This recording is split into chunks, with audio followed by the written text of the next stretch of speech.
నుంచి కూడా మనం తప్పనే ఉన్నారు.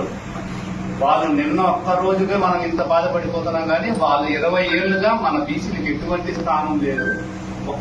ఒకటికి 4 సార్లు వాళ్ళకి ఎమ్మెల్యే ఇచ్చారు. అప్పుడు ఎవరు తిరిగి పడలేదు. తిరుపతిలో ఆ సామాజిక వర్గానికే కదా ఎమ్మెల్యే ఇచ్చింది. 4 టర్మ్స్ ఇచ్చింది వాళ్ళకే. ఎవరైనా తిరగబడ్డారా? దాంతో ఏమని ఫిక్స్ చేసుకున్నారంటే తిరుపతిలో బలిజాస్కే టికెట్ వాళ్ళకే ఇస్తారు, ఇంకా వేరే సామాజిక వర్గానికి ఎప్పుడు అది ఫిక్స్ అయిపోయింది. ఇది ఎప్పుడు 20 ఏళ్ల చరిత్ర నుంచి ఈ రోజు కాదు. ఈ రోజు మనం నిన్న కోపం వచ్చింది. ఎందుకంటే మీరు చెప్పినట్టుగా ఒక పేరు పక్కన ఇప్పుడు 4 పేర్లు పెట్టారు. అన్నోళ్ళు ఇంతకుముందు చెప్పినట్టు ఒక 2 పేర్లు ఎక్సెస్ పెట్టుకుంటే సో మనం సాటిస్ఫై అయింది. అది మీరు ఆ ఐబీఆర్ఎస్ లో మీరు చెక్ చేస్తున్నారా లేదా, వీళ్ళకి నిజంగా వర్తుందా లేదా, ఆ తర్వాత లాస్ట్ మీరు అట్లీస్ట్ ఫస్ట్ ప్రొసీజరే పెట్టలేదే. మా పేర్లే చెప్పినప్పుడు మాకేం టికెట్లు ఇస్తారు మీరు అంటున్నా.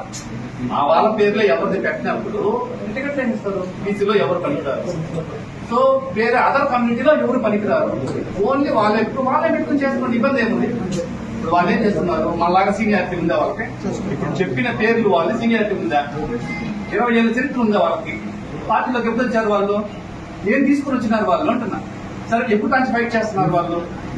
జగన్నాథం కావచ్చు, మధు కావచ్చు, పెద్ద పెద్దలు కృష్ణ అన్న, భాస్కర్ అన్న, మనంతా ఏం చెప్తున్నామంటే మాకంటూ ఒక గుర్తింపు ఇవ్వండి. మేము ఫైట్ చేస్తున్నాం, బూతులు కాడ కొట్లాడుతున్నాం, చట్టం చింపుకొని అక్కడ పోరాడుతున్నాం, పోలీసులతో దెబ్బలు తింటున్నాం. ఎవరు తినేది ఇదంతా? ఆ రోజు మనకు మన దగ్గర డ్రామాలు చెప్పేసి మన మీద చెయ్యి వేసుకొని బూతులు కాడ నిలబెట్టేస్తారు అంతే అంటున్నా. వాళ్ళు చేసే పని అది ఒకటే కదా. సరే నేను వదిలేద్దాము, అక్కడ పై నుంచి వస్తా ఉంది. పెద్ద ఏ రోజు బీసీకి పెద్ద పెట్టి పైన కూర్చొని పెట్టింది ఏం లేదా? నేను ఎప్పుడు 2007లో నేను వైస్ చైర్మన్ అయినా. అప్పుడు దాదాపు మొత్తం బలిజాస్తో రెడ్డిసే డామినేషన్, ఓన్లీ వేరే కమ్యూనిటీ లేదు. 11 మంది వాళ్ళే, ఒక్కడి మట్టే నేను వచ్చాను. దీంట్లో 11 మందిలో 8 మంది రెడ్లు, 3 బలిజాస్, నేను ఒక్కడే వచ్చాను. అప్పుడు చంద్రబాబు నాయుడు ఏం చేశాడంటే ఒక యాదవ్ కమ్యూనిటీ బీసీకి సహాయం చేయాలని 2007లో చేశాడు.